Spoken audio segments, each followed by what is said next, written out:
Smita Shetty PSI ಪರೀಕ್ಷೆ ವೇಳೆ ಕಲಬುರಗಿಯಲ್ಲಿ ನಿಯಮ ಉಲ್ಲಂಘನೆ ಒಂದು ಸೆಂಟರ್ನಲ್ಲ ಸಾಕಷ್ಟು ಕೇಂದ್ರಗಳಲ್ಲಿ ಪರೀಕ್ಷಾ ಕೇಂದ್ರಗಳಲ್ಲಾಗಿದೆ ಅಂತ ವಿಚಾರಣೆ ಸಂದರ್ಭದಲ್ಲಿ ಒಂದೊಂದೇ ವಿಷಯ ಬಯಲಿಗೆ ಬರ್ತಾ ಇದೆ. ಪಿಎಸ್ಐ ಪರೀಕ್ಷೆ ಅಕ್ರಮ ಹಾಗಾದ್ರೆ ನಡೆದಿದ್ದಾದ್ರೂ ಹೇಗೆ? ಈಗ 45 ನಿಮಿಷದಲ್ಲಿ ಒಂದು ಕರಾಮತ್ತಾಗಿತ್ತು ಪರೀಕ್ಷಾ ಕೇಂದ್ರಗಳಲ್ಲಿ ಪಿಎಸ್ಐ ಪಾಸ್ ಮಾಡೋದಕ್ಕೆ ಅಥವಾ ಪರೀಕ್ಷೆ ಬರೋದಕ್ಕೆ ಅಂತ ಅಭ್ಯರ್ಥಿಗಳು ಹೋಗಿದ್ರಲ್ಲ ಆ ಸೆಂಟರ್ನಲ್ಲಿ. ಹಾಗಾದ್ರೆ ಆ 45 ನಿಮಿಷದಲ್ಲಿ ನಡೆದಂತ ಕರಾಮತ್ತು ಎಂಥದ್ದು ಗೊತ್ತಾ? 45 ನಿಮಿಷದಲ್ಲೇ ನಡೀತಾ ಇತ್ತು ಪರೀಕ್ಷೆಯ ಅಕ್ರಮ ಅನ್ನೋದು ವಿಚಾರಣೆ ಸಂದರ್ಭದಲ್ಲಿ ಒಂದಿಷ್ಟು ಮಾಹಿತಿ ಬೆಳಕಿಗೆ ಬಂದಿದೆ. ಪಕ್ಕಾ ಪ್ಲಾನ್ ಅನ್ನ ಮಾಡ್ಕೊಂಡೆ ಪರೀಕ್ಷೆಯನ್ನ ನಡೆಸ್ತಾ ಇದ್ರಂತೆ. ಈಗ ಅಕ್ರಮ ಶೂರರ ಪ್ಲಾನ್ ನೋಡಿದ್ರೆ ಶಾಕ್ ಆಗುತ್ತೆ. ವಿಚಾರಣೆ ಸಂದರ್ಭದಲ್ಲಿ ಅಭ್ಯರ್ಥಿಗಳು ಕೊಟ್ಟಂತ ಮಾಹಿತಿಯನ್ನ ಅವ್ರು ಹೇಳಿರುವಂತ ಸತ್ಯಗಳನ್ನ ಕೇಳಿ ಸ್ವತಃ ಸಿಐಡಿ ಅಧಿಕಾರಿಗಳೇ ಶಾಕಿಗೆ ಒಳಗಾಗಿದ್ರು. ಪರೀಕ್ಷಾ ಮೇಲ್ವಿಚಾರಕರು ಹಾಗೇನೆ ಖಾಕಿ ನಡುವೆ ಆ 45 ನಿಮಿಷದ ಅವಧಿಯಲ್ಲಿ ಏನಾಯ್ತು? ಸಿಐಡಿ ಪೊಲೀಸರ ತನಿಖೆ ವೇಳೆ ಸ್ಫೋಟಕ ಸತ್ಯ ಬಯಲಿಗೆ ಬಂದಿದೆ ಅಂತೆ. ಆ ಬಗ್ಗೆ ನ್ಯೂಸ್ 18 ಕನ್ನಡಕ್ಕೆ ಇನ್ಫಾರ್ಮೇಶನ್ ಸಿಕ್ಕಿದೆ. ಇದು ನ್ಯೂಸ್ 18 ಕನ್ನಡದ ಬಿಗ್ ಎಕ್ಸ್ಕ್ಲೂಸಿವ್ ಸ್ಟೋರಿ ಮಾಹಿತಿ. ಪಿಎಸ್ಐ ಪರೀಕ್ಷೆ ಸಂದರ್ಭದಲ್ಲಿ ಕಲಬುರಗಿಯಲ್ಲಿ ನಿಯಮ ಉಲ್ಲಂಘನೆಯಾಗಿದೆ. ಯಾವ ತರ ಅಂತಂದ್ರೆ ಅಲ್ಲಿ ಅಕ್ರಮ ಆಗಿದೆ. ಆ ಕೊನೆ 45 ನಿಮಿಷ ಏನಿದೆ, ಸೊ ಆ 45 ನಿಮಿಷದಲ್ಲಿ ಅಲ್ಲಿ ಅಕ್ರಮ ಎಸಗಲಾಗಿದೆ ಅಂತ ಇನ್ಫಾರ್ಮೇಶನ್ ಈಗ ಸಿಐಡಿ ಟೀಮ್ ಸಿಕ್ಕಿದೆ. ಹಾಗಾಗಿ ಆ ಬಗ್ಗೆ ತನಿಖೆಯನ್ನ ಮಾಡ್ತಾ ಇದ್ದಾರೆ. ಯಾವ ತರದ ಅಕ್ರಮ ನಡೀತಾ ಇತ್ತು ಇಂಚಿಂಚು ಮಾಹಿತಿಯನ್ನ ನಿಮ್ ಮುಂದೆ ಕೊಡ್ತಾ ಹೋಗ್ತೀವಿ. ಅಂದ್ರೆ ಆ 45 ನಿಮಿಷದಲ್ಲಿ ಪಕ್ಕಾ ಪ್ಲಾನ್ ಮಾಡ್ಕೊಂಡೇ ಇವರು ಪರೀಕ್ಷೆಯನ್ನ ನಡೆಸ್ತಾ ಇದ್ರು. ಆ 45 ನಿಮಿಷದಲ್ಲೇ ಅಕ್ರಮಗಳು ನಡೀತಾ ಇತ್ತು. ಪರೀಕ್ಷಾ ಮೇಲ್ವಿಚಾರಕರು ಹಾಗೇನೆ ಖಾಕಿ ನಡುವೆ ಆ 45 ನಿಮಿಷದ ಸಂದರ್ಭದಲ್ಲಿ ಏನಾಯ್ತು? ಹಾಗಾದ್ರೆ ಸಿಐಡಿ ಪೊಲೀಸರ ತನಿಖೆ ಸಂದರ್ಭದಲ್ಲಿ ಸ್ಫೋಟಕವಾದಂತಹ ಸತ್ಯ ಬಯಲಿಗೆ ಬಂದಿದೆ. ಇದು ನ್ಯೂಸ್ 18 ನ ಬಿಗ್ ಎಕ್ಸ್ಕ್ಲೂಸಿವ್.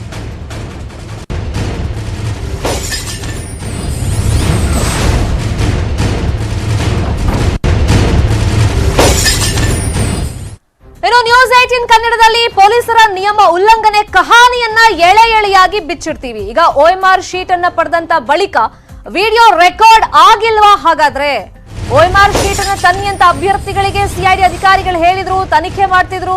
ಅದರಲ್ಲೊಂದಿಷ್ಟು ವೇರಿಯೇಷನ್ ಗೊತ್ತಾಗಿದೆ ವಿಚಾರಣೆ ಸಂದರ್ಭದಲ್ಲಿ. ಈಗ OMR ಶೀಟ್ ಪಡೆದ ಬಳಿಕ ವಿಡಿಯೋ ರೆಕಾರ್ಡ್ ಅನ್ನ ನಿಯಮದ ಪ್ರಕಾರ ಮಾಡಬೇಕಾಗಿತ್ತು. ಆದ್ರೆ 45 ನಿಮಿಷ ಟೈಮ್ ಗ್ಯಾಪ್ ಇರೋದು ತನಿಖೆ ಸಂದರ್ಭದಲ್ಲಿ ಬಯಲಾಗಿದೆ. ಅದನ್ನ ವಿಡಿಯೋ ರೆಕಾರ್ಡ್ ಮಾಡ್ಕೊಂಡಿಲ್ಲ. ಯಾಕೆ ಅನ್ನೋದು ಈಗಿರುವಂತ ಪ್ರಶ್ನೆ. ಅದೇ ಟೈಮಲ್ಲಿ ಅಕ್ರಮ ಆಗಿದೆ ಅನ್ನೋದು ಕೂಡ ಚರ್ಚೆ ಆಗ್ತಾ ಇದೆ. ಇನ್ಸ್ಪೆಕ್ಟರ್ ಹಾಗೇನೆ ACP ವಿಡಿಯೋ ರೆಕಾರ್ಡ್ ಮಾಡಬೇಕಾಗಿತ್ತು, ಅವ್ರ ಕರ್ತವ್ಯ ಅದು. ಪೇಪರ್ ಕವರ್ ಸೀಲ್ ತೆಗೆದು ಹಂಚುವವರಿಗೆ ರೆಕಾರ್ಡಿಂಗ್ ಇದೆ. ಈಗ OMR ಶೀಟ್ ಪಡೆದ ಮೇಲೂ ರೆಕಾರ್ಡಿಂಗ್ ಮಾಡಬೇಕಾಗಿತ್ತು ಅವರು, ಅದನ್ನ ಮಾಡಿಲ್ಲ ಅವರು. ಸ್ಟ್ರಾಂಗ್ ರೂಮ್ಗೆ ಉತ್ತರ ಪತ್ರಿಕೆ ಹೋಗೋದು ಕೂಡ ರೆಕಾರ್ಡ್ ಆಗಬೇಕು. ಇದೆಲ್ಲ ಪ್ರೊಸೀಜರ್. ಒಂದು ಕ್ಯಾಮ್ರಾ ಮುಂದೆ ಇನ್ಚಾರ್ಜ್ ಆಫೀಸರ್ಗೆ ಒಪ್ಪಿಸಬೇಕಾಗುತ್ತೆ. ಎಲ್ಲ ಪ್ರಕ್ರಿಯೆಯನ್ನು ಕೂಡ ವಿಡಿಯೋ ರೆಕಾರ್ಡ್ ಮಾಡಬೇಕು. ಅದು ಪಾರದರ್ಶಕವಾಗಿರಬೇಕು. ಸೊ ಹಾಗಾಗಿ ಇದನ್ನೆಲ್ಲ ವಿಡಿಯೋ ರೆಕಾರ್ಡ್ ಮಾಡಿರ್ಬೇಕಾಗುತ್ತೆ. ಮತ್ತೆ ಈ ತರದೆಲ್ಲ ಆದಾಗ ತನಿಖೆ ದೃಷ್ಟಿಯಿಂದನೂ ಕೂಡ ಅದು ಹೆಲ್ಪಿಗೆ ಬರುತ್ತೆ. ಹಾಗಾಗಿ ವಿಡಿಯೋ ರೆಕಾರ್ಡ್ ಮಾಡಬೇಕಾಗಿತ್ತು. ಆದ್ರೆ ಆ 45 ನಿಮಿಷಗಳ ಕಾಲ ಕ್ಯಾಮ್ರಾ ಕೆಲಸ ಮಾಡಿಲ್ಲ ಅಂತ ಹೇಳ್ತಿದಾರಂತೆ. ಇದು ಯಾವ ತರ ಗೊತ್ತಾಗ್ತಾ ಇಲ್ಲ. ಪ್ರಾಥಮಿಕ ತನಿಖೆ ವೇಳೆ ಅಕ್ರಮ ನಡೆದಿರೋದು ಈಗ ಪತ್ತೆಯಾಗಿದೆ. ಇದೇ 45 ನಿಮಿಷದಲ್ಲಿ ಹಾಗಾದ್ರೆ ಪರೀಕ್ಷಾ ಕೇಂದ್ರಗಳಲ್ಲಿ ಅಕ್ರಮ ನಡೆದಿದೆಯಾ ಅನ್ನೋದ್ರ ಬಗ್ಗೆ ಈಗ ತನಿಖೆ ನಡೀತಾ ಇದೆ. 45 ನಿಮಿಷದಲ್ಲಿ OMR ಶೀಟ್ ತಿದ್ದಲಾಗಿದೆಯಾ? ಹಾಗಾದ್ರೆ ಪರೀಕ್ಷೆ ಮುಗಿದ 45 ನಿಮಿಷದ ಬಳಿಕ ವಿಡಿಯೋ ಮಾಡಿಲ್ಲ. ಯಾಕೆ ಹಂಗಾದ್ರೆ? ಮೇಲ್ವಿಚಾರಕರು ಹಾಗೇನೆ ಖಾಕಿಯ ಡೀಲ್ ಇದಾ ಅಂತ ಈಗ ಅನುಮಾನಗಳು ವ್ಯಕ್ತವಾಗ್ತಾ ಇರೋದು. ಇಬ್ರು ಇನ್ವಾಲ್ವ್ ಆಗಿದಾರ ಹಾಗಾದ್ರೆ ಅಂತ. ಇನ್ನು ಪೇಪರ್ ಕೊಡೋದು ಹಾಗೇನೆ ಪರೀಕ್ಷೆ ಬರೆಸೋದು CCTVಯಲ್ಲೆಲ್ಲ ರೆಕಾರ್ಡ್ ಆಗಿದೆ. ಆದ್ರೆ ಪೊಲೀಸರು ಕ್ಯಾಮೆರಾದಲ್ಲಿ ಸಾಕ್ಷಿಯಾಗಿ ಇದೆಲ್ಲ ಪ್ರೊಸೀಜರ್ಗಳನ್ನ ವಿಡಿಯೋ ರೆಕಾರ್ಡ್ ಮಾಡಿಟ್ಕೋಬೇಕಾಗಿತ್ತು. ಆದ್ರೆ ಇಲ್ಲಿ ಯಾಕೆ ಮಾಡಿಲ್ಲ ಅನ್ನೋದು ಈಗ ಸಂಶಯಾಸ್ಪದವಾಗಿದೆ. ಮೇಲ್ನೋಟಕ್ಕೆ ಮತ್ತೆ ಇವರು ಪ್ರಾಥಮಿಕವಾಗಿ ತನಿಖೆ ಮಾಡಿದಾಗ ಈ 45 ನಿಮಿಷದಲ್ಲೇ ಅಕ್ರಮ ನಡೆದಿದೆ ಪರೀಕ್ಷಾ ಕೇಂದ್ರಗಳಲ್ಲಿ ಅನ್ನೋದು ಕೂಡ ಗೊತ್ತಾಗಿರೋದ್ರಿಂದ ಆ ಬಗ್ಗೆ ತನಿಖೆ ಆಗ್ತಾ ಇದೆ. ಸೊ ಇಲ್ಲಿ ಸೂಪರ್ವೈಸರ್ಗಳು ಯಾರು ಬಂದಿರ್ತಾರೆ ಎಕ್ಸಾಮ್ ಸೆಂಟರ್ಗಳಿಗೆ, ಸೊ ಅವರು ಮತ್ತೆ ಪೊಲೀಸರ ಮಧ್ಯದಲ್ಲೂ ಕೂಡ ಡೀಲ್ ಆಗಿತ್ತಾ? ಹಾಗಾದ್ರೆ 45 ನಿಮಿಷ ಯಾಕೆ ರೆಕಾರ್ಡ್ ಮಾಡಿಲ್ಲ, ಕ್ಯಾಮ್ರಾ ವರ್ಕ್ ಆಗಿಲ್ಲ ಅಂತ ಸಬೂಬುಗಳನ್ನ ಕೊಡ್ತಾ ಇದ್ದಾರೆ. ಹಂಗ್ ನಡೆಯಲ್ಲ. ಯಾಕಂದ್ರೆ ಎಲ್ಲವೂ ಪ್ರೊಸೀಜರ್ ಪ್ರಕಾರ ನಡಿಬೇಕಾಗಿತ್ತು ಎಕ್ಸಾಮ್ ಅಂದ್ರೆ. ಬಟ್ ಇಲ್ಲಿ OMR ಶೀಟ್ ಪಡೆದ ಮೇಲೂ ರೆಕಾರ್ಡಿಂಗ್ ಯಾಕೆ ಮಾಡಿಲ್ಲ ಅನ್ನೋದು ಈಗ ತನಿಖೆ ನಡೀತಾ ಇದೆ. ಇನ್ನು PSI ಗೋಲ್ಮಾಲ್ ಕೇಸಲ್ಲಿ ಸರ್ಕಾರದ ವಿರುದ್ಧ ವಿಪಕ್ಷ ಹಾಗೇನೆ ಕಾಂಗ್ರೆಸ್ ಮುಗಿಬಿದ್ದಿದೆ. ನಿನ್ನೆ ಸುದ್ದಿಗೋಷ್ಠಿ ಮಾಡಿ ಸಿದ್ದರಾಮಯ್ಯ ವಾಕ್ಪ್ರಹಾರ ನಡೆಸಿದ್ರು. ಇದಕ್ಕೆ ಇವತ್ತು ಸಿಎಂ ತಿರುಗೇಟನ್ನ ಕೊಟ್ಟಿದ್ದಾರೆ.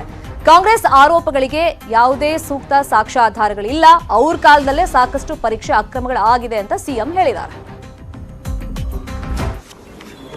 ಅಕ್ರಮಗಳು ನಡೆದಿವೆ ಅಂತೇಳಿ ಈಗ ತನಿಖೆ ನಡೀತಾ ಇದೆ. 28-29 ಜನ ಅರೆಸ್ಟ್ ಆಗಿದ್ದಾರೆ. ಈಗ ಪಟ್ಟಿ ಸೆಲೆಕ್ಷನ್ ಪ್ರಾವಿಷನಲ್ ಪಟ್ಟಿನ ರದ್ದು ಮಾಡಿದ್ದಾರೆ, ಮರುಪರೀಕ್ಷೆ ಮಾಡಿದ್ದಾರೆ. ಇದು ಮಂತ್ರಿ ಈ ಥರ ಉತ್ತರ ಕೊಟ್ಟಿದ್ದಾರೆ. ಇವರು ಮಂತ್ರಿಯಾಗಿ ಮುಂದುವರಿಲಿಕ್ಕೆ ಲಾಯಕ? ನನ್ನ ಪ್ರಕಾರ ಈ ಶುಡ್ ಬಿ ಇಮಿಡಿಯೇಟ್ಲಿ ಡಿಸ್ಮಿಸ್. ಯಾರು ಪೊಲೀಸ್ ಆಫೀಸರ್ಗಳು ಇಬ್ಬರನ್ನ ಟ್ರಾನ್ಸ್ಫರ್ ಮಾಡಿದ್ದಾರೆ ಈ ಅಕ್ರಮಕ್ಕೆ ಹೊಣೆಗಾರರು ಅಂತೇಳಿ, ಅವ್ರನ್ನ ಸಸ್ಪೆಂಡ್ ಮಾಡಬೇಕು. ಬಂದು ಬೆನ್ ತಟ್ಬಿಟ್ಟು ಹೋಗೋದಲ್ಲ, ಇದನ್ನು ಹೇಳಬೇಕಾಗಿತ್ತು. ಅವರು ಹೋಮ್ ಮಿನಿಸ್ಟರ್ ಬೇರೆ, ಅವ್ರು ಬಂದು ಬೆನ್ ತಟ್ಬಿಟ್ಟು ಹೋಗಿ ಸರ್ಕಾರ ಚೆನ್ನಾಗಿ ನಡೀತಾ ಇದೆ ಅಂತ ಹೇಳ್ಬಿಟ್ಟು ಹೋದ್ರೆ ವಾಟ್ ಡಸ್ ಇಟ್ ಮೀನ್? ಇನ್ನು ಯಾರ್ಯಾರು ಅಧಿಕಾರಿಗಳಿದ್ದಾರೆ ಅಂತೇಳಿ ಅವ್ರ ಮೇಲೆ ಕ್ರಮ ತಗೋಬೇಕು. ಇದು ಅಧಿಕಾರಿಗಳು ಇಲ್ದೇನೆ ಮಾಡಕ್ ಸಾಧ್ಯ ಆಗಲ್ಲ, ರಾಜಕಾರಣಿಗಳ ಸಪೋರ್ಟ್ ಇಲ್ದೇನೆ ಮಾಡಕ್ ಸಾಧ್ಯ ಆಗಲ್ಲ, ಮಂತ್ರಿಗಳ ಕುಮ್ಮಕ್ ಇಲ್ದೇನೆ ಮಾಡಕ್ ಸಾಧ್ಯ ಆಗಲ್ಲ. ಇವ್ರ ಮೇಲೆ ಎಲ್ಲರ ಮೇಲೂ ಕೂಡ ಕ್ರಮ ತಗೋಬೇಕು. ಅಕ್ರಮಗಳು ನಡೆದಿವೆ ಅಂತೇಳಿ ಈಗ ತನಿಖೆ ನಡೀತಾ ಇದೆ. ಅಶ್ವಥ್ ನಾರಾಯಣ್ ಬಗ್ಗೆ ಕಾಂಗ್ರೆಸ್ನವರು ಆಧಾರರಹಿತವಾಗಿರುವಂತ ಆರೋಪವನ್ನು ಮಾಡ್ತಾ ಇದ್ದಾರೆ. ಒಂದು ಜವಾಬ್ದಾರಿಯಾದ ಪಕ್ಷ ಕಾಂಗ್ರೆಸ್, ವಿರೋಧ ಪಕ್ಷ ಜವಾಬ್ದಾರಿ, ಅದು ಕೂಡ ಅಷ್ಟೇ ಜವಾಬ್ದಾರಿ ಇರ್ತದೆ. ಯಾರಾದ್ರೂ ಮೇಲೆ ಆರೋಪ ಮಾಡಬೇಕಾದ್ರೆ ಸಣ್ಣ ಒಂದು ಏನಾದರೂ ಆರೋಪಗಳೇ ಮಾಡಬೇಕಾದ್ರೆ ಅದಕ್ಕೆ ಸಾಕ್ಷಿ ಆಧಾರ ಬೇಕು. ಹಿಟ್ ಅಂಡ್ ರನ್ ಮಾಡಕ್ ಹೊರಟಿದ್ದಾರೆ. ಹಿಟ್ ಅಂಡ್ ರನ್ ನಡೆಯೋದಿಲ್ಲ. ಈಗ ಅವ್ರ ಕಾಲದಲ್ಲಿ ಸಾಕಷ್ಟು ಪರೀಕ್ಷೆಗಳು ಕಾಪಿ ಆಗಿದ್ದಾವೆ, ಕ್ವಶನ್ ಪೇಪರ್ ಹೊರಗಡೆ ಬಂದಿದೆ. ಹಲವಾರು ಬಾರಿ PSI, PUC ಎಲ್ಲವೂ ಕೂಡ ಬಂದಿದೆ. ಆ ಸಂದರ್ಭದಲ್ಲಿ ಏನು ಕ್ರಮವನ್ನು ತೆಗೆದುಕೊಳ್ಳಿಲ್ಲ. ಈಗ ನಾವು ಕ್ರಮ ತೆಗೆದುಕೊಳ್ಳುವಾಗ ಎಲ್ಲಿ ಕೆಲವರೆಲ್ಲ ಅವ್ರ ಪಕ್ಷದವರೆಲ್ಲ ಈಗಾಗಲೇ ಅರೆಸ್ಟ್ ಆಗಿದ್ದಾರೆ. ಅವ್ರ ಮುಖಾಂತರ ಎಲ್ಲಿ ಬಣ್ಣ ಬಯಲಾಗುತ್ತೆ ಅನ್ನುವಂಥ ಭಯದಿಂದ ಈ ತರ ಹಿಟ್ ಅಂಡ್ ರನ್ ಕೇಸ್ ಮಾಡುವಂಥದ್ದು, ದೊಡ್ಡ ಸುದ್ದಿ ಮಾಡುವಂಥ ಪ್ರಯತ್ನಗಳು ಮಾಡ್ತಾರೆ. ಜನ ಇದಕ್ಕೆ ಯಾವುದು ಕೂಡ ಒಪ್ಪೋದಿಲ್ಲ, ಯಾವುದೇ ಸಾಕ್ಷ್ಯಾಧಾರ ಇಲ್ಲ. ಹೀಗಾಗಿ ಅವರ ಮಾತಿಗೆ ಕಿಂಚಿತ್ತೂ ಬೆಲೆ ಇಲ್ಲ. ಈಗ ಅಶ್ವಥ್ ನಾರಾಯಣ್ ಬಗ್ಗೆ ಕಾಂಗ್ರೆಸ್ನವರು ಆಧಾರರಹಿತವಾಗಿರುವಂತ ಆರೋಪವನ್ನು ಮಾಡ್ತಾ ಇದ್ದಾರೆ. ಒಂದು ಜವಾಬ್ದಾರಿಯಾದ ಪಕ್ಷ ಕಾಂಗ್ರೆಸ್, ವಿರೋಧ ಪಕ್ಷ ಜವಾಬ್ದಾರಿ, ಅದು ಕೂಡ ಅಷ್ಟೇ ಜವಾಬ್ದಾರಿ ಇರ್ತದೆ. ಯಾರಾದ್ರೂ ಮೇಲೆ ಆರೋಪ ಮಾಡಬೇಕಾದ್ರೆ ಸಣ್ಣ ಒಂದು ಏನಾದರೂ ಆರೋಪಗಳೇ ಮಾಡಬೇಕಾದ್ರೆ ಅದಕ್ಕೆ ಸಾಕ್ಷಿ ಆಧಾರ ಬೇಕು. ಹಿಟ್ ಅಂಡ್ ರನ್ ಮಾಡಕ್ ಹೊರಟಿದ್ದಾರೆ. ಹಿಟ್ ಅಂಡ್ ರನ್ ನಡೆಯೋದಿಲ್ಲ. ಈಗ ಅವ್ರ ಕಾಲದಲ್ಲಿ ಸಾಕಷ್ಟು ಪರೀಕ್ಷೆಗಳು ಕಾಪಿ ಆಗಿದ್ದಾವೆ, ಕ್ವಶನ್ ಪೇಪರ್ ಹೊರಗಡೆ ಬಂದಿದೆ. ಹಲವಾರು ಬಾರಿ PSI, PUC ಎಲ್ಲವೂ ಕೂಡ ಬಂದಿದೆ. ಆ ಸಂದರ್ಭದಲ್ಲಿ ಏನು ಕ್ರಮವನ್ನು ತೆಗೆದುಕೊಳ್ಳಿಲ್ಲ. ಬೇಟೆಗಾರ ಇವನು, ನರಹಂತಕನ ನಡುಗಿಸಿದ ಎದೆಗಾರ. ವೀರಪ್ಪನ್ಗೆ ಇವನು ಕಂಡ್ರೆ ಢವ ಢವ. ಇದು ಬೇಟೆಗಾರನ ಸ್ಟೋರಿ.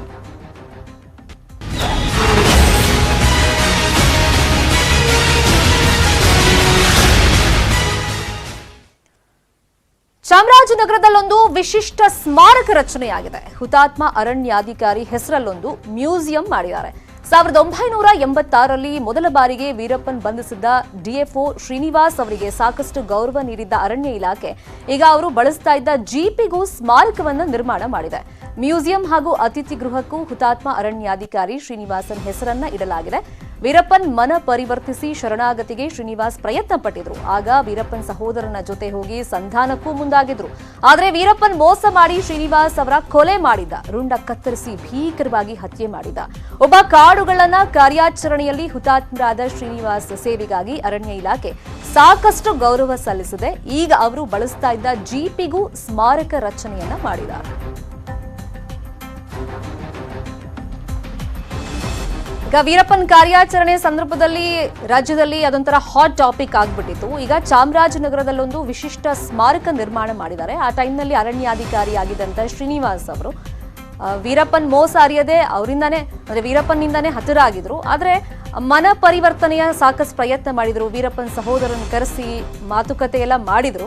ಆದ್ರೆ ಆ ಟೈಮ್ನಲ್ಲಿ ಆತ ಮೋಸ ಮಾಡ್ಬಿಟ್ಟ. ಆದ್ರೆ ಈ ಕಾರ್ಯಾಚರಣೆಯಲ್ಲಿ ಒಂದು ಮಹತ್ವದ ಪಾತ್ರವನ್ನ ಶ್ರೀನಿವಾಸ್ ಅವರು ವಹಿಸಿದ್ರು. ಹಾಗಾಗಿ ಅವ್ರು ಬಳಸ್ತಾ ಇದ್ದಂತ ಒಂದು ಜೀಪ್ಗೂ ಕೂಡ ಈಗೊಂದು ಸ್ಮಾರಕ ರೀತಿಯ ನಿರ್ಮಾಣ ಮಾಡಿದ್ದಾರೆ. ಮ್ಯೂಸಿಯಂನಲ್ಲಿ ಅವ್ರು ಬಳಸ್ತಾ ಇದ್ದ ವಸ್ತುಗಳನ್ನೆಲ್ಲ ಇಟ್ಟಿದ್ದಾರೆ. ಈ ಹಿಂದಿನಿಂದಲೂ ಅಷ್ಟೇ, ಯಾಕಂದ್ರೆ ವೀರಪ್ಪನ್ ಕಾರ್ಯಾಚರಣೆಯಲ್ಲಿ ಪ್ರಮುಖ ಪಾತ್ರ ಅವರು ವಹಿಸಿದ್ರಿಂದ ಅವ್ರಿಗೊಂದು ವಿಶೇಷ ಗೌರವವನ್ನ ಅರಣ್ಯ ಇಲಾಖೆ ಸಲ್ಲಿಸ್ತಾ ಬಂದಿದೆ. DFO ಶ್ರೀನಿವಾಸನ್ ಸರ್ ಬಂದು ಆ್ಯಕ್ಚುಲಿ ಅವರು ಈ ವೀರಪ್ಪನ ಕಾರ್ಯಾಚರಣೆ STFಗೆ ಸೆಕೆಂಡ್ ಕಮಾಂಡೆಂಟ್ ಆಗಿ ಬಂದವರು.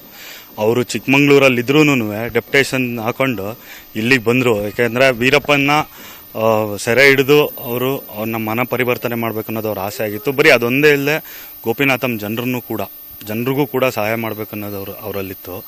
ಮತ್ತು ಅವ್ರದ್ದು ಸರ್ವಿಸ್ ತುಂಬ ಅವ್ರನ್ನ is Born Gandhian and lived like Gandhian. ಅವರು ಗಾಂಧಿ ತತ್ವನ ಭಾರಿ ಪಾಲಿಸ್ತಾ ಇದ್ದ ಸಾಹೇಬ್ರವರು.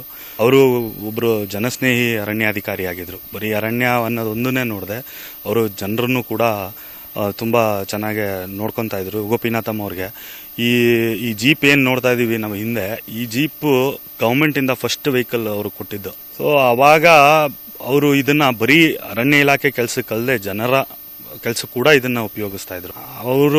ಅವರ ಬಲಿದಾನಕ್ಕೆ ಅರಣ್ಯ ಇಲಾಖೆ ಮತ್ತು ನಮ್ಮ ಮಲೆಮಹದೇಶ್ವರ ವನ್ಯಜೀವಿ ವಿಭಾಗದ DFO ಸಾಹೇಬರು ಒಂದು ನಿಜವಾದ ಟ್ರಿಬ್ಯೂಟ್, ನಿಜವಾದ ವ್ಯಾಲ್ಯೂ ಮತ್ತು ಹಾನರ್ ಅವರ ಬಲಿದಾನಕ್ಕೆ ಕೊಟ್ಟಿದ್ದಾರೆ ಅಂತ ಅನ್ನಿಸ್ತಾ ಇದೆ. ಕೀರ್ತಿ ಚಕ್ರ P. ಶ್ರೀನಿವಾಸರವರು 1990ನಲ್ಲಿ ವೀರಪ್ಪನ STF ಕಾರ್ಯಾಚರಣೆಯಲ್ಲಿ ಅವರು ಪ್ರಾಣನೇ ಹೋಗಿದ್ದು ನಾವೆಲ್ಲ ನೋಡಿದ್ವಿ. ಅವರು ಮಾಡಿದ ಸುಪ್ರೀಂ ಸ್ಯಾಕ್ರಿಫೈಸು ನಮ್ಮ ಎಲ್ಲ ಫಾರೆಸ್ಟ್ ಆಫೀಸರ್ಸ್ ಈಗಿದ್ದ ಆಫೀಸರ್ಸ್ಗೆಲ್ಲ ಗೊತ್ತಾಗಬೇಕು ಅಂತ, ಮತ್ತು ಎಲ್ಲ ಸಾರ್ವಜನಿಕರಿಗೂ ಮತ್ತು ಎಲ್ಲರಿಗೂ ಗೊತ್ತಾಗಬೇಕು ಅಂತ ಒಂದು ಉದ್ದೇಶದಿಂದ ನಾವು ಈ ವೆಹಿಕಲ್ನು ಒಂದು ಸೋವನೀರಾಗಿ ಸಂಗ್ರಹಾಲಯಲಾಗಿ ನಾವು ಮಾಡಿದ್ವಿ. ಇದು ಮಾಡಿದ್ವಿ ಸೋವನೀರ್ ಸ್ಮಾರಕವಾಗಿ. ಇದಲ್ಲದೇ ಆ ಶ್ರೀನಿವಾಸ್ ಅವರದ ಲೈಫು ಮತ್ತು ಅವರ ಜೀವನ ಎಲ್ಲದನ್ನು ಅವರು ಮಾಡಿದ ಎಲ್ಲ ವರ್ಕ್ಸನ್ನು ನಾವೊಂದು ಮ್ಯೂಸಿಯಂ ಆಗಿನೇ ಇದೇ IBನಲ್ಲಿ ಮಾಡಿದ್ದೀವಿ. ಯಾಕಂದರೆ ಅವ್ರಿಗೂ 100% ಅಲ್ಲದೂ ಬಾಲದು 50 to 90% ಅವರು ಡೆತ್ ಆಗಿದ್ರು ಅಂತ ಗೊತ್ತಾಗಿದ್ದನು ಎಷ್ಟೋ ಬ್ರ್ಯಾವರಿ ತೋರಿಸಿ ಭಯ ಇಲ್ಲದೇ ಗೌರ್ಮೆಂಟ್ ಕೆಲಸಕ್ಕೋಸ್ಕರ ಒಂದು ಬಲಿದಾನ ಮಾಡ್ತಾರಲ್ಲ, ಅದು ಭಾಳ ಎಲ್ಲರಿಗೂ ಒಂದೊಂದು ಆಫೀಸರ್ಸ್ಗೂ ಮೈಂಡ್ನಲ್ಲಿ ಇರಬೇಕಾಗುತ್ತೆ. ಒಬ್ಬ ಪ್ರಾಮಾಣಿಕ ಅಧಿಕಾರಿಯ ಬಗ್ಗೆ ಈಗಿನ ಜನರೇಷನ್ಗೆ ತಿಳಿಸ್ಕೊಡ್ಬೇಕು ಅನ್ನೋ ಉದ್ದೇಶದಿಂದ ಅವ್ರು ಬಳಸ್ತಿದ್ದ ಜೀಪ್ ಇರ್ಬೋದು, ವಸ್ತುಗಳನ್ನೆಲ್ಲ ಅಲ್ಲಿ ಮ್ಯೂಸಿಯಂನಲ್ಲಿ ಇಟ್ಟಿದ್ದಾರೆ. ಇದ್ರ ಬಗ್ಗೆ ಮತ್ತಷ್ಟು ಇನ್ಫಾರ್ಮೇಶನ್ ಕೊಡೋದಕ್ಕೆ ನೇರ ಸಂಪರ್ಕದಲ್ಲಿ ಜಾಯಿನ್ ಆಗಿದ್ದಾರೆ ನಮ್ಮ ರಿಪೋರ್ಟರ್ ನಂದೀಶ್. ಹಾಗೇನೆ ಈ ಬಗ್ಗೆ ಮಾತನಾಡೋದಕ್ಕೆ, ಅವರ ಸ್ಯಾಕ್ರಿಫೈ ಮಾಡಿರೋದಿರ್ಬೋದು ಬಲಿದಾನ, ಹಾಗೇನೆ ಅವರ ಸೇವೆ ಬಗ್ಗೆ ಮಾತಾಡೋದಕ್ಕೆ, ಇನ್ಫಾರ್ಮೇಶನ್ ಕೊಡೋದಕ್ಕೆ ನಮ್ಮ ಜೊತೆ ಜಾಯಿನ್ ಆಗಿದ್ದಾರೆ ಆ ಮ್ಯೂಸಿಯಂನ ರೂವಾರಿ ಹಾಗೇನೆ DCF ಆಗಿರುವಂತ ಏಡುಕೊಂಡಲ್ ಅವರು. ಸರ್ ನಮಸ್ಕಾರ, ನಿಮ್ಮ ಹತ್ರ ಮಾತಾಡ್ತೀನಿ. ಅದಕ್ಕೂ ಮುಂಚೆ ನಂದೀಶ್, ಈಗ ಶ್ರೀನಿವಾಸ್ ಅವರ ಬಲಿದಾನ ಇರ್ಬೋದು, ಅವರ ಒಂದು ಪ್ರಾಮಾಣಿಕತೆ ಇರ್ಬೋದು, ದಕ್ಷತೆಯನ್ನು ತಿಳಿಸ್ಕೊಡೋ ಉದ್ದೇಶದಿಂದ ಈ ಮ್ಯೂಸಿಯಂ ಮಾಡಿದ್ದಾರೆ. ಅಲ್ಲಿ ಹೋದ್ರೆ ಏನೆಲ್ಲ ನೋಡ್ಬೋದು? ಏನಂದ್ರೆ ಪ್ರಮುಖವಾಗಿ ಅವರು ಬಳಸಿದಂತ ಜೀಪ್ ಅಂದ್ರೆ ಪ್ರಮುಖವಾಗಿ ಅವರು ಅರಣ್ಯ ಇಲಾಖೆ ಅಷ್ಟೇ ಅಲ್ಲ, ಆ ಗ್ರಾಮೀಣ ಪ್ರದೇಶ ಏನ್ ಕಾಡಿನ ಪ್ರದೇಶಗಳಿಂದ ಗ್ರಾಮಗಳು ಅಲ್ಲಿಯ ಜನರ ಒಳಚಿಗಾಗಿ ಆ ಜೀಪ್ ಅನ್ನ ಬಳಸ್ತಿದ್ರು. ಜೊತೆಗೆ ಅವರು ಬೇರೆ ಬೇರೆ ಕಡೆ ಎಲ್ಲೆಲ್ಲಿ ಕೆಲಸ ಮಾಡಿದ್ದಾರೆ ಅದರ ಒಂದು ಫೋಟೋಗ್ರಾಫ್ ನೋಡ್ಬೋದು, ಅವರ ಬರಹಗಳು ನೋಡ್ಬೋದು, ವೀರಪ್ಪನ ಜೊತೆ ಅವರ ಒಡನಾಟ ಏನಿತ್ತು ಯಾವ ರೀತಿ ನೋಡ್ಬೋದು.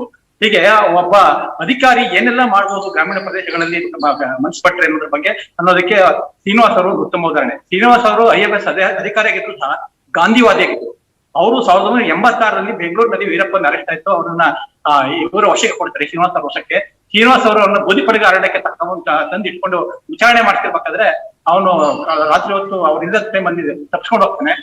ನಂತರ ಈ ಶ್ರೀನಿವಾಸ್ ಅವ್ರನ್ನ ಗೋಪಿನಾಥ್ ತಮ್ಗೆ STF ಕಾರ್ಯಾಚರಣೆಗೆ ವಿರೋಧದ ಕಾರ್ಯಾಚರಣೆಗೆ ನಿಯೋಜನೆ ಮಾಡ್ತಾರೆ. ಆದ್ರೆ ಶ್ರೀನಿವಾಸ್ ಅವರು ಯಾವುದೇ ಒಂದು ಗುಂಡನ್ನು ಸಹ ಬಳಸದೆ, ರಕ್ತವನ್ನು ಚೆಲ್ಲದೆ ಆತನನ್ನ ಗಾಂಧಿ ಮಾರ್ಗವಾಗಿ ಮನಃ ಪರಿವರ್ತನೆ ಮಾಡಿ ಅವನನ್ನ ಸೆರೆ ಹಿಡಿಬೇಕು, ಶರಣಾಗತಿ ಮಾಡ್ಬೇಕು, ಮುಖ್ಯವಾಹಿನಿಗೆ ತರಬೇಕು ಅಂತೇಳಿ ಸಾಕಷ್ಟು ಪ್ರಯತ್ನ ಮಾಡಿದ್ರು. ಅದು ಮೊದಲನೇದಾಗಿ ಅಲ್ಲಿ ಏನು ಅರಣ್ಯದಂಚಿನ ಗ್ರಾಮಗಳಿವೆ, ಅಲ್ಲಿ ಗೋಪಿನಾಥನಲ್ಲಿ ವೀರಪ್ಪನ ಹುಟ್ಟರು. ಅಲ್ಲಿ 40 ಕಡುಗು ಬರೋವರಿಗೆ ಒಂದು 40 ಮನೆಗಳನ್ನ ನಿರ್ಮಾಣ ಮಾಡಿಕೊಟ್ರು. ಜೊತೆಗೆ ಒಂದು ದೇವಾಲಯವನ್ನು ನಿರ್ಮಾಣ ಮಾಡಿದ್ರು. ಒಂದು ಡಿಸ್ಪೆನ್ಸರಿ ಅಂತ ತೆಗೆದು ಅದಕ್ಕೆ ವೀರಪ್ಪನ ಸಹೋದರಿಯನ್ನೇ ಅದಕ್ಕೆ ನರ್ಸ್ ಆಗಿ ನೇಮಕ ಮಾಡಿ ಅಲ್ಲಿನ ಆರೋಗ್ಯ ಸುಧಾರಣೆಗೆ ಪ್ರಯತ್ನ ಒಟ್ಟಾರೆ ಇದೊಂದು ಸಮಾಜ ಸುಧಾರಣೆಗೆ ಪ್ರಯತ್ನ ಪಟ್ಟಂತ ಶ್ರೀನಿವಾಸ್ ಅವರು ಆತನ ಒಂದು ಕ್ರೌರ್ಯಕ್ಕೆ ಬಲಿಯಾಗಿದ್ದು ವಿಪರ್ಯಾಸ ಇವರು. ಹಾಗಾಗಿ ಇವರ ಒಂದು ಏನು ತ್ಯಾಗ ಬಲಿದಾನ ಇದೆ ಅದು ಮುಂದಿನ ಪೀಳಿಗೆಗೆ ಮ್ಯೂಸಿಯಂ ಅಲ್ಲಿ ಹೆಂಗ್ ಅನಾವರಣ ಆಗಿದೆ ಅಂತ ಏಡುಕೊಂಡಲ ಸರ್ ಹತ್ರನೇ ಕೇಳೋಣ. Nandish please be online. Sir ನಮಸ್ತೆ.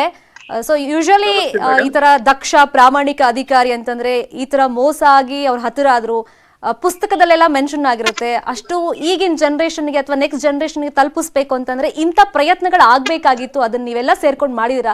ಫಸ್ಟ್ ಅದಕ್ಕೆ ನಾವು ಅಭಿನಂದನೆ ಸಲ್ಲಿಸ್ತೀವಿ, ನಮ್ಗೆಲ್ಲ ತಿಳಿಸೋ ಪ್ರಯತ್ನವನ್ನ ನೀವು ಮಾಡ್ತಾ ಇರೋದ್ರಿಂದ. ಸೊ ಇದೆಲ್ಲ ಕಾನ್ಸೆಪ್ಟ್ ಹೆಂಗ್ ಬಂದ್ ಸರ್, ಎಸ್ಪೆಷಲಿ ಈ ಜೀಪ್ ಕಾನ್ಸೆಪ್ಟ್? ಅದೇ ಮೇಡಮ್, ನಂದೀಶ್ ಅವರು ಹೇಳ್ತಾ ಇದ್ದ ಪ್ರಕಾರನೇ ನಮಗೂ ಶ್ರೀನಿವಾಸ್ ಅವರ ಮಾಡಿದ ತ್ಯಾಗ ಬಲಿದಾನ ಈಗ ಇದ್ದ ಎಲ್ಲ ಮುಂದಿನ ಪೀಳಿಗೆಗೆ ಈಗಿದ್ದ ಎಲ್ಲ ಜನರಿಗೆ ಗೊತ್ತಾಗಬೇಕು, ಸಾರ್ವಜನಿಕರಿಗೆ ಗೊತ್ತಾಗಬೇಕು. ಒಂದು ಅಧಿಕಾರಿ ಯಾವ್ದು ಮಟ್ಟದಲ್ಲಿ ಅವರು ಡೆಡಿಕೇಟೆಡ್ ಆಗಿದ್ದಂದ್ರೆ ಅವರು ಹೋಗ್ಬೋದು ಅಂತ ಅವರು ಮಾಡಿ ತೋರಿಸಿದ್ರು ಮೇಡಮ್. ಅವರೆಲ್ಲ ಮಾಡಿದ ತ್ಯಾಗ ಬಲಿದಾನ ಮತ್ತೆ ಅವರು ಮಾಡಿದ ರೂರಲ್ ಗೋಪಿನಾಥಮ್ ಮತ್ತೆ ಎಂಟೈರ್ MMLs ನಲ್ಲಿ ಮಾಡಿದ ಅವರು ಪರಿವರ್ತನೆ ಮಾಡಿದ ಕೆಲಸಗಳು ಮತ್ತೆ ಅವರೆಲ್ಲ ಒಂದು ಮಾರ್ಗದರ್ಶಕವಾಗಿದೆ ಇವತ್ತು ಇದ್ದ ಪೀಳಿಗೆಗಳಿಗೆ. ಅದರಿಂದ ಅದು ಅಲ್ಲದೆ ಈ ವೆಹಿಕಲ್ಸ್ ಅವರು ಒಳ್ಳೆ ರೀತಿಯಲ್ಲಿ ಬಳಸ್ತಾ ಇದ್ರು. ಇದೇ ವೆಹಿಕಲ್ ಪ್ರೆಗ್ನೆಂಟ್ ವುಮೆನ್ ಕರ್ಕೊಂಡು ಹೋಗ್ಲಿಕ್ಕೆ ಆಗಲಿ, ವೀರಪ್ಪನ ಅವರು ಕಾರ್ಯಾಚರಣೆ ಆಗಲಿ, ಬೇರೆ ಬೇರೆ ಎಲ್ಲ ಕೆಲಸಕ್ಕೂ ಅವರು ಬಳಸ್ತಾ ಇದ್ದು. ಸೊ ಅವರು ತ್ಯಾಗ ಬಲಿದಾನ ಮಾಡಿದ್ರು ನಾವು ಈಗ ಒಳ್ಳೆ ರೀತಿಯಲ್ಲಿ ಯಾವುದೋ ಒಂದು ಕಡೆ ಅದನ್ನು ನಾವು ಸಂಗ್ರಹಣ ಮಾಡಿ ಅದು ಮುಂದಿನ ಪೀಳಿಗೆಗೆ ನಾವು ತೋರಿಸಿಲ್ಲ ಅಂದ್ರೆ ಎಲ್ಲೋ ಒಂದು ಕಡೆ ಅದು ಅವ್ರಿಗೆ ಸಂಬಂಧಪಟ್ಟ ಎಲ್ಲ ಜೀಪ್ ಬಗ್ಗೆ ನೀವು ಹೇಳ್ತಾ ಇದ್ರಿ, ಅದನ್ನ ಕೇವಲ ಅವರು ಅರಣ್ಯಾಧಿಕಾರಿಯಾಗಿ ಯೂಸ್ ಮಾಡ್ತಿರ್ಲಿಲ್ಲ, ಜನರು ಕಷ್ಟದಲ್ಲಿದ್ದಾಗ ಅವ್ರಿಗೂ ಅದನ್ನ ಸಮಾಜ ಸೇವೆ ರೀತಿಯಲ್ಲಿ ಕೊಡ್ತಾ ಇದ್ರು ಅಂತ. ಬಟ್ ಈ ಪರ್ಟಿಕ್ಯುಲರ್ ಜೀಪ್ ನೋಡಿದ್ರೆ ವೀರಪ್ಪನ್ ಹೆದರ್ಕೊಳ್ತಾ ಇದ್ನಂತಲ್ಲ ಸರ್, ಅದ್ರ ಬಗ್ಗೆ ಸ್ವಲ್ಪ ಇನ್ಫಾರ್ಮೇಶನ್ ಕೊಡ್ಬೋದಾ? ಅದೇ ಮೇಡಮ್, ಅವರು ಈ ವೆಹಿಕಲ್ಸ್ ನಮ್ಮ ವಿಶೇಷವಾಗಿ ಈ ವೆಹಿಕಲ್ ಏನಾಯ್ತಂದ್ರೆ ಚಾಮರಾಜನಗರ ಜಿಲ್ಲಾ ಕ್ರಿಯೇಟ್ ಆಗಿದ ಮೇಲೆ ಮೊದಲನೇ ಬಾರಿ ಫಸ್ಟ್ ಗವರ್ಮೆಂಟ್ ವೆಹಿಕಲ್ ಮೇಡಮ್ ಇದು. ಇದು G1, G2, G3 ಅಂತ 3 ವೆಹಿಕಲ್ಸ್ ಇವರು ಕೊಟ್ಟಿದ್ರು ನಮ್ಮ ಅರಣ್ಯ ಇಲಾಖೆಗೆ. ಅದನ್ನು ನಾವು ಉಪಯೋಗಿಸ್ತಾ ಇದ್ದೀವಿ.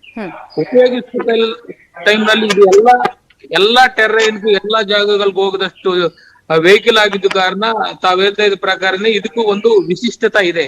ಅವ್ರು ಎದುರ್ಕೊಂಡದಾಗ್ಲಿ ಮತ್ತೆ ಬೇರೆ ಬೇರೆ ಇಲ್ಲಿ ಬಾಲ ಬರೀ ಇಂಟೀರಿಯರ್ ಏರಿಯಾಸ್ ಇದ್ದ ಕಾರಣ ಅಲ್ಲಿಗೆ ಹೋಗಿ ಜನರನ್ನೇ ಕರ್ಕೊಂಡು ಬರ್ಬೇಕಂದ್ರೆ ಆರ್ಡಿನರಿ ವೆಹಿಕಲ್ಸ್ಗೂ ಆಗಲ್ಲ. ಅದರಿಂದ ಈ ವೆಹಿಕಲ್ಸ್ಗೂ ಅಷ್ಟು ವಿಶಿಷ್ಟತೆ ಇದೆ ನಿಜವಾಗ್ಲು. ಹೌದು. ಈಗ ಮ್ಯೂಸಿಯಂ ಅಲ್ಲಿ ಅದನ್ನೆಲ್ಲ ನೀವು ಡಿಸ್ಪ್ಲೇಗೆ ಇಟ್ಟಿದ್ದೀರಾ ಸರ್, ಜನರ ರೆಸ್ಪಾನ್ಸ್ ಹೆಂಗಿದೆ? ಕ್ಯೂರಿಯಾಸಿಟಿಯಿಂದ ಜನ ಬರ್ತಾ ಇದಾರಾ? ಇದೇನ್ ವಿಷಯ ಅಂತ ಎಲ್ಲ ತಿಳ್ಕೊಳ್ಳೋ ಪ್ರಯತ್ನಗಳು ಮಾಡ್ತಿದಾರಾ? ಹೌದು ಮೇಡಮ್, ತುಂಬಾನೇ ಎಲ್ಲ ಒಳ್ಳೆ ರೆಸ್ಪಾನ್ಸ್ ಬರ್ತಾ ಇದೆ. ನಿನ್ನೆನೆ ಮೈಸೂರು ಸೈನ್ಸ್ ಫೌಂಡೇಶನ್ ದಿಂದ 60 ಜನ ಮಕ್ಕಳು ಬಂದು ಎಲ್ಲಾ ವೆಹಿಕಲ್ ಮತ್ತೆ ಅವರ ವಸ್ತು ಸಂಗ್ರಹಣ ಎಲ್ಲ ನೋಡ್ಕೊಂಡು ಹೋಗಿದ್ರು. ತುಂಬಾ ಖುಷಿ ಪಟ್ಟಿದ್ರು. ಮುಂಚೆ ಏನಾಯ್ತಂದ್ರೆ ನಮ್ಗೂ ಒಂದು ಅನ್ಫಾರ್ಚುನೇಟ್ ಥಿಂಗ್ ಏನೇನೈತೆ, ಎಲ್ಲರಿಗೂ ವೀರಪ್ಪನ ಬಗ್ಗೆ ಜಾಸ್ತಿ ಜನರಿಗೆ ಗೊತ್ತಿದೆ. ಬಟ್ ಅದಕ್ಕಂటే ಇಂಪಾರ್ಟೆಂಟ್ ಆಗಿ ಶ್ರೀನಿವಾಸ್ ಸಾರ್ ಬಗ್ಗೆ ಬಹಳ ಕಡಿಮೆ. ಈಗ ಮುಂದಿನ ಪೀಳಿಗೆಗಳಿಗೆ ಸಣ್ಣ ಮಕ್ಕಳಿಗೆ ಅಷ್ಟು ಈಸಿಯಾಗಿ ಗೊತ್ತಾಗ್ತಾ ಇಲ್ಲ. ಅದಕ್ಕೋಸ್ಕರ ಏನಾಯ್ತಂದ್ರೆ ನಾವು ಒಂದು ವೆಹಿಕಲ್ ವಸ್ತು ಸಂಗ್ರಹಣಾಲಯ ಮತ್ತೆ ಅವ್ರ ಹೆಸರಿನಲ್ಲಿ ಒಂದು IB ಇಟ್ಟು ಒಳ್ಳೆ ರೀತಿನಲ್ಲಿ ಇಲ್ಲಿ ಶ್ರೀನಿವಾಸನ್ ಸಾರ್ಗೆ ಸಂಬಂಧಪಟ್ಟ ಒಂದು ಎಲ್ಲಾ ಇನ್ಫಾರ್ಮೇಶನ್ ಇಲ್ಲಿ ಸಿಗಬಹುದು. ಈ ರೀತಿನಲ್ಲಿ ಅವರು ಲೈಫ್ ಇತ್ತು, ಈ ರೀತಿನಲ್ಲಿ ಅವರು ಎಲ್ಲಾ ಗವರ್ಮೆಂಟ್ ಕೆಲಸ ಮಾಡಿದ್ರೆ, ಈ ರೀತಿನಲ್ಲಿ ಬಲಿದಾನ ಮಾಡಿದ್ರೆ ಅಂತ ಆ ಲೈಫ್ ಹಿಸ್ಟ್ರಿ ಎಲ್ಲ ಅಲ್ಲಿ ಅವ್ರ ಕಣ್ಣು ಮುಂದ ನೋಡಿದ್ವು ಅಂದ್ರೆ ಸಿಕ್ಕಾಪಟ್ಟ ಅವರು ಇನ್ಸ್ಪೈರ್ ಆಗೋದು, ಹ್ಯಾಪಿಯಾಗಿ ಫೀಲ್ ಆಗೋದು. ನಾವು 3-4 ಜನರ ಮಕ್ಕಳನ್ನೇ 8th, 9th, 10th they came. ಅವ್ರು ಹೇಳ್ತಾ ಇದ್ರು IFS ಆಫೀಸರ್ ಆಗ್ಬೇಕು ಅಂತ ಇದೆ ಅಂತ ಒಂದು ಇಂಟ್ರೆಸ್ಟ್ ಈಗ ತೋರ್ತಾ ಇದೆ ಮೇಡಮ್. ಅವರು ನಿಜವಾಗ್ಲೂ ಅದು ಬಹಳ ಇಂಪಾರ್ಟೆಂಟ್ ಯಂಗ್ ಚಿಲ್ಡ್ರನ್. ಪ್ಲೀಸ್ ಹಂಗೆ ಸಂಪರ್ಕದಲ್ಲಿ ಪ್ಲೀಸ್ ಬಿ ಆನ್ಲೈನ್ ನಂದೀಶ್ ಎಡುಕೊಂಡವ್ರ ಹತ್ರ ಇನ್ನಷ್ಟು ಇನ್ಫಾರ್ಮೇಶನ್ ತಿಳ್ಕೊಳ್ಳೋದಿದೆ. ಯಾಕಂದ್ರೆ ಅವ್ರು ಹೇಳ್ದಂಗೆ ದಂತಚೋರ ಕಾಡುಗಳ ವೀರಪ್ಪನ್ ಅಂದ್ರೆ ಎಲ್ರಿಗೂ ಸಹಜವಾಗಿ ಗೊತ್ತಿದೆ ಆತನ ಹೆಸರು. ಆದ್ರೆ ಆ ಕಾರ್ಯಾಚರಣೆಯಲ್ಲಿ ಯಾರು ಪಾಲ್ಗೊಂಡಿದ್ರು, ಯಾರೆಲ್ಲ ಬಲಿದಾನ ಆಗಿದೆ, ಸೊ ಇದ್ರ ಬಗ್ಗೆ ಎಷ್ಟೋ ಜನರಿಗೆ ಗೊತ್ತಿಲ್ಲ. ಅದರಲ್ಲಿ ಶ್ರೀನಿವಾಸ್ ಕೂಡ ಒಬ್ರು. ಅವ್ರ ಬಗ್ಗೆ ತಿಳ್ಕೋಬೇಕು ಅಂತ ಹೇಳ್ತಾ ಇದ್ರು. ಅವ್ರ ಬಗ್ಗೆ ಮತ್ತಷ್ಟು ಇನ್ಫಾರ್ಮೇಶನ್ ತಿಳ್ಕೊಳ್ಳೋಣ ಚಿಕ್ಕದೊಂದು ಬ್ರೇಕ್ ಆದ್ಮೇಲೆ.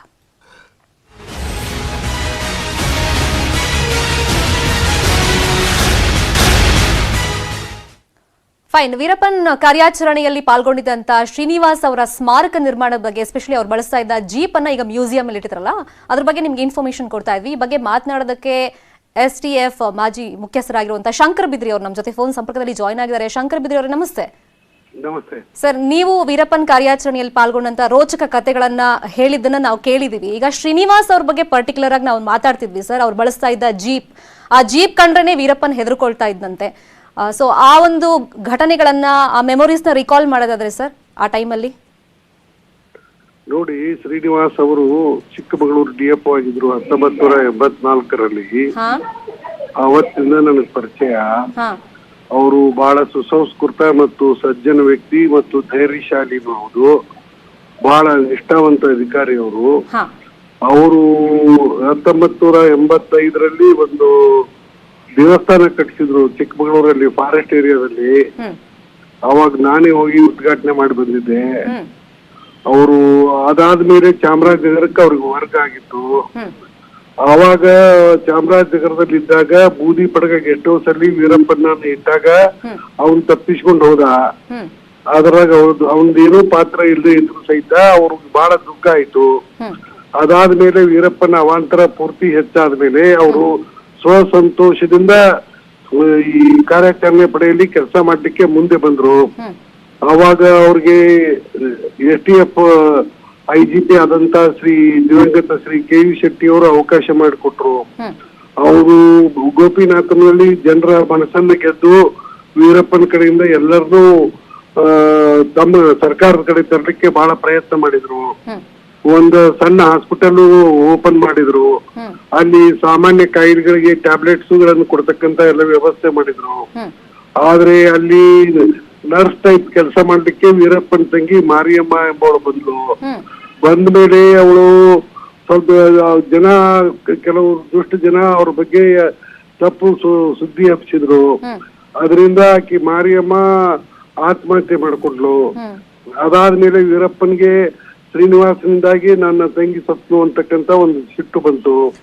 ಅದಾದ್ಮೇಲೆ ನಾನು ಸರೆಂಡರ್ ಆಗ್ತೀನಂತ ಅರ್ಜುನ್ ಮೂಲಕ ಹೇಳಿ ಕಳಿಸಿ ಅವನು ಮನೆಗೆ ಹೋಗೋ ಮುಂದೆ ಒಂದು ಹಳ್ಳ ದಾಟ್ತಾ ಇದ್ದಾಗ ಅವನಿಗೆ ಗುಂಡಿಕ್ಕಿ ಕೊಂದ್ಬಿಟ್ರು. ಆಮೇಲೆ ಅವನ ಶಿರವನ್ನ ಛೇದಿಸ್ಬಿಟ್ರು. ಆ ಶಿರವನ್ನು ಸುಮಾರು 4-5 ಕಿಲೋಮೀಟರ್ ವರೆಗೆ ಫುಟ್ಬಾಲ್ ಗತಿ ಒದ್ಕೋತ ಹೋದ್ರು. ಅದಾದ್ಮೇಲೆ ಶ್ರೀನಿವಾಸ್ ಅವರು ಬಹಳ ಒಳ್ಳೆ ಕೆಲಸ ಮಾಡಿದ್ರು ಮತ್ತು ಬಹಳ ಒಳ್ಳೆ ಮನುಷ್ಯ. ಅಂತ ನಿಷ್ಠಾವಂತ ಅಧಿಕಾರಿ ಬಹಳ ಸಿಗುದು ಬಹಳ ಅಪರೂಪ. ಅವ್ರ ಹೆಸರನ್ನ ಅಜರಾಮರವಾಗಿ ಇಡ್ಲಿಕ್ಕೆ ಅವರಿಂದ ಒಂದು ವಸ್ತು ಸಂಗ್ರಹಾಲಯವನ್ನು ಮಾಡಿರ್ತಕ್ಕಂಥದ್ದು ಬಹಳ ಒಳ್ಳೆ ಕೆಲಸ. ಅದಕ್ಕಾಗಿ ಅರಣ್ಯ ಇಲಾಖೆ ಅಧಿಕಾರಿಗಳಿಗೆ ಮತ್ತು ಅರಣ್ಯ ಪ್ರೇಮಿಗಳು ಮತ್ತು ವನ್ಯಜೀವಿ ಪ್ರೇಮಿಗಳು ಇದರಲ್ಲಿ ಬಹಳ ಆಸಕ್ತಿ ವಹಿಸಿದ್ದಾರೆ. ಅವರೆಲ್ಲರಿಗೂ ನನ್ನ ಹೃತ್ಪೂರ್ವಕವಾದಂತಹ ಅಭಿನಂದನೆಗಳನ್ನು ಸಲ್ಲಿಸ್ತೀನಿ. ಸರ್, ಈಗ ಶ್ರೀನಿವಾಸ್ ಅವ್ರ ಜೊತೆ ನೀವು ಮಾತಾಡುವಾಗ, ಎಸ್ಪೆಷಲಿ ವೀರಪ್ಪನ್ ಕಾರ್ಯಾಚರಣೆಯಲ್ಲಿ ಅವರು ಸ್ವಯಂ ಪ್ರೇರಣೆಯಿಂದ ಬಂದ್ರು, ಆಮೇಲೆ ಅವ್ರನ್ನ ಟೀಮಲ್ಲಿ ಇನ್ವಾಲ್ವ್ ಮಾಡ್ಕೊಂಡ್ರು. ಅಂದ್ರೆ ಈ ಗಾಂಧಿ ತತ್ವ, ಗಾಂಧಿ ಮಾರ್ಗವನ್ನ ಅನುಸರಿಸಿ ಅಹಿಂಸೆ ಬಿಟ್ಬಿಡು, ಮನ ಪರಿವರ್ತನೆ ಮಾಡ್ಬೇಕು ಅಂತ ವೀರಪ್ಪನ್ಗೆ ಅವ್ರು ಟ್ರೈ ಮಾಡ್ತಿದ್ರಂತೆ. ಸೊ ಅದನ್ನ ನಿಮ್ ಜೊತೆ ಹೆಂಗ್ ಶೇರ್ ಮಾಡ್ಕೊಳ್ತಿದ್ರು ಸರ್? ಅವ್ರು ಸಾಯೋಕ್ಕಿಂತ ಒಂದ್ 4-5 ದಿವಸ ಮುಂಚೆ ಅವ್ರು ನನ್ನ ಕಡೆ ಬಂದ್ರು. ಅವ್ರಿಗೆ ಒಂದು 500 ರೂಪಾಯಿ ಬೇಕಾಗಿತ್ತು ಟ್ಯಾಬ್ಲೆಟ್ಸ್ ತಗೊಳಿಕ್ಕೆ, ಕಡಿಮೆ ಬಿದ್ದಿತ್ತು. ಅದನ್ನ ನನ್ನ ಕಡೆ ತಗೊಂಡು ಹೋದ್ರು ಅವರು. ಅದಾದ್ಮೇಲೆ ಮತ್ತೆ ಬರ್ತೀನಿ, ನೆಕ್ಸ್ಟ್ ಟೈಮ್ ಬಂದಾಗ ವಾಪಸ್ ಕೊಡ್ತೀನಿ ಅಂತ ಹೇಳಿದ್ರು. ಆವಾಗ ನಾನು DCP ಹೆಡ್ ಕ್ವಾರ್ಟರ್ಸ್ ಆಗಿದ್ದೆ ಬೆಂಗಳೂರು ಸಿಟಿಯಲ್ಲಿ. ನಾನು ಊರಿಗೆ ಹೋಗಿ ಬರೋದ್ರಲ್ಲಿ ನಾನು ಅರಣ್ಯ ಭವನ ಹತ್ರ ಬರುವಾಗ ಅವರ ರುಂಡವಿಲ್ಲದ ಶವದ ಯಾತ್ರೆ ಶುರುವಾಗಿತ್ತು. ನನಗೆ ಅವಾಗ ಬಹಳ ಅಂದ್ರೆ ಬಹಳ ದುಃಖ ಆಗಿ ನಾನು ಅಲ್ಲಿ ಕಾರ್ನಿಂದ ಇಳಿದು ನಾನು ಹರಿಶ್ಚಂದ್ರ ಘಾಟಕ್ಕೆ ಅವರ ಒಂದು ಅಂತ್ಯ ಸಂಸ್ಕಾರಕ್ಕೆ ಹೋದೆ. ಅವರು ಬಹಳ ಒಳ್ಳೆ ಮನುಷ್ಯ, ಅವರು ಒಳ್ಳೆ ಅಧಿಕಾರಿ. ಅದ್ರ ಬಗ್ಗೆ ಎರಡನೇ ಅಭಿಪ್ರಾಯ ಇಲ್ಲ. ಅವ್ರು ನನ್ನ ಜೊತೆ ಕೆಲಸ ಮಾಡಿಲ್ಲ ಟಾಸ್ಕ್ ಫೋರ್ಸ್ ಅಲ್ಲಿ. ನಮ್ಮ KV ಶೆಟ್ಟಿ ಸಾಹೇಬ್ರು ಇದ್ದಾಗ ಅವ್ರು ಕೆಲಸ ಮಾಡಿದ್ದಾರೆ. ಫೈನ್. ಶಂಕರ್ ಬಿದ್ರಿ ಅವರ ಹಂಗೆ ಸಂಪರ್ಕದಲ್ಲಿ ಮ್ಯೂಸಿಯಂ ರೂವಾರಿ ಕೂಡ ನಮ್ಮ ಜೊತೆ ಇದ್ರು, DCF ಆಗಿರುವಂತ ಏಡುಕೊಂಡಲ್ ಅವರೇ.